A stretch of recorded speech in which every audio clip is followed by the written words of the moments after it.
Hello, ladies and gentlemen. Eddie Marcus here again, and it's around 3:30 this morning. Same problem. Can't sleep. Thinking about the number of people that are going to wake up this morning, this Sunday morning, and they are not going to be excited about the day. Subconsciously they might be glad that they are alive, but as far as any excitement, and wow, great day, looking forward to the day, there are going to be a lot of people who are not going to be that excited about this day. There are going to be a lot of people who are going to try to sleep through the day. A lot of people. A lot of people are going to go through some changes because of this day. And there are going to be a lot of people that are thrilled about this day. You know, what think about what I have come to conclude that in order for me to get a good perspective on what's going on in society, not just America, but society at large, in other words, what's going on what's going on in the world, is to categorize the world as being the absolute opposite of heaven, being the absolute opposite of paradise on earth. And what would I call heaven or paradise on earth? Well, what I would call it is you, the people. Every last one of you who hear my voice right now, and those of you who haven't heard it at this moment, but you're going to hear it, is that those things that you absolutely need, those things that you want, and for the most part, those things that you desire, as long as it does not conflict and cause pain or suffering to another, that they be your blessings. And when I say you, I mean each and every last one of you. Now, that would include, but not limited to, food, clothing, shelter, education, health care, transportation, infrastructure, and to assure that these things are provided. Each individual here on earth play a major role in the creative process, causing a manifestation of all of these goods and services that I just mentioned, and those that are to come, by each individual having a career of their own choosing that gives them their greatest joy. And so the resources are already given by a power we can't see that I call God.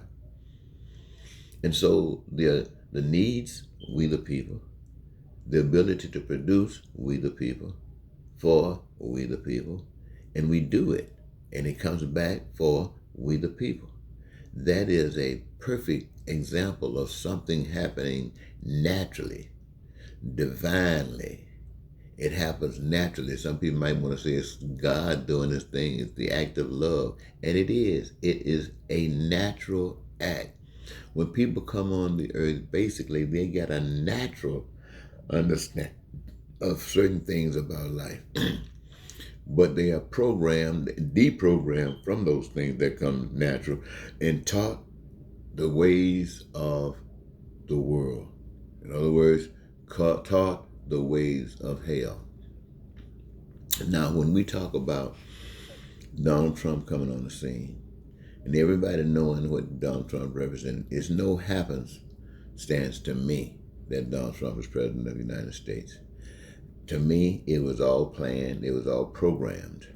Now, for the most part, the general public are not aware of how that programming took place, but it took place. And it got over about half the population almost.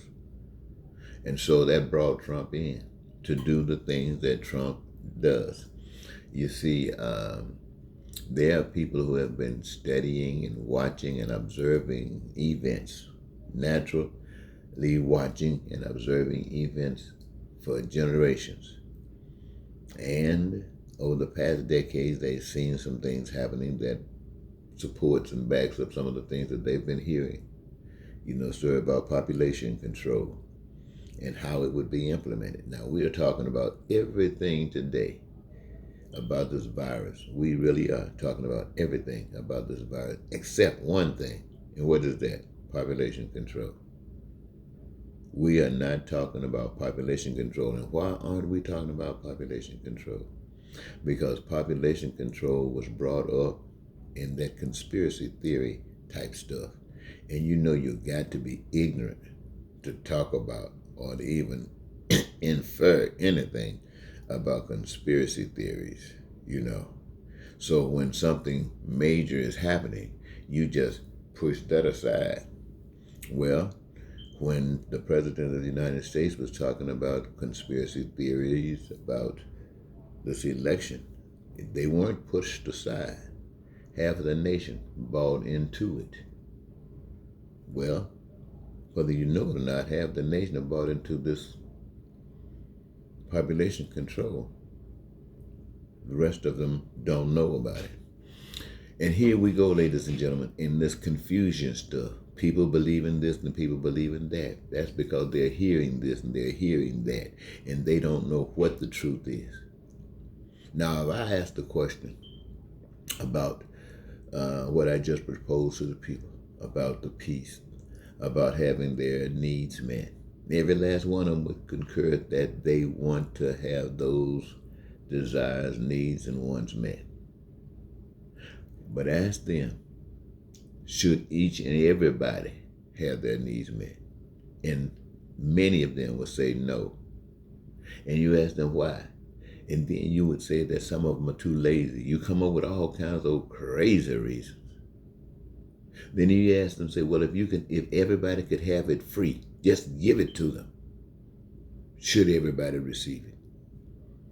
Or should you receive it? I'm sure you would say yes, but when somebody says, could everybody, then you would say no. Why?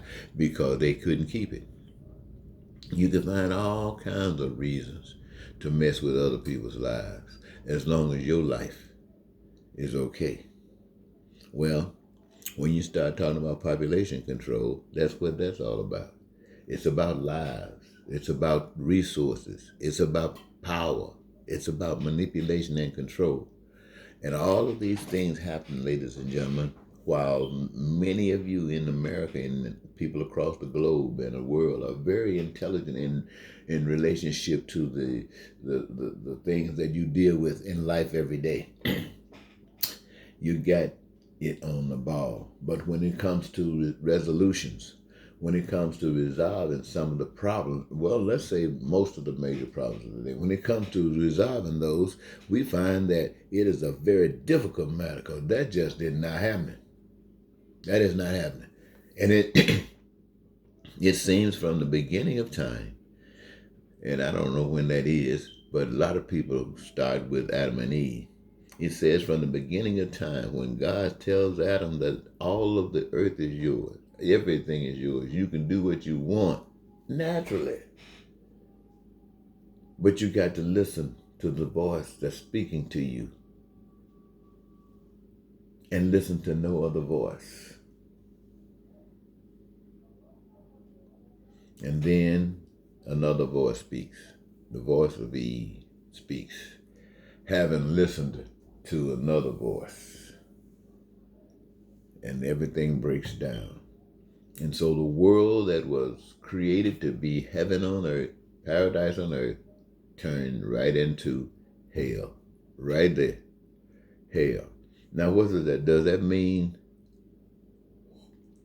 Because the question always come about, with Adam and Eve, the only two people on earth at that time and all. I'd say to you this. It doesn't matter if Adam and Eve were the first two people or whether there were a billion people on earth at that time. There became a time when people who were listening to one direction in life changed their mind and started going another way. And that way reigns supreme today, the other way.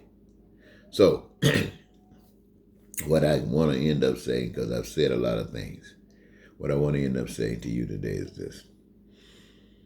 Everything that you're doing, even your righteousness, all of your goodness and all of your kindness, is in hell. And it is not designed to make hell any better. It's designed to keep things going the way that they are going. That's why it is maintained. That is why it continues to exist. It does not rock any boats. It does not shake anything.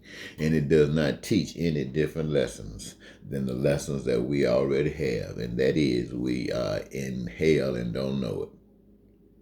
The message that I'm trying to tell you, ladies and gentlemen, is that there's another way. And it is not listening to the governments that have programmed you.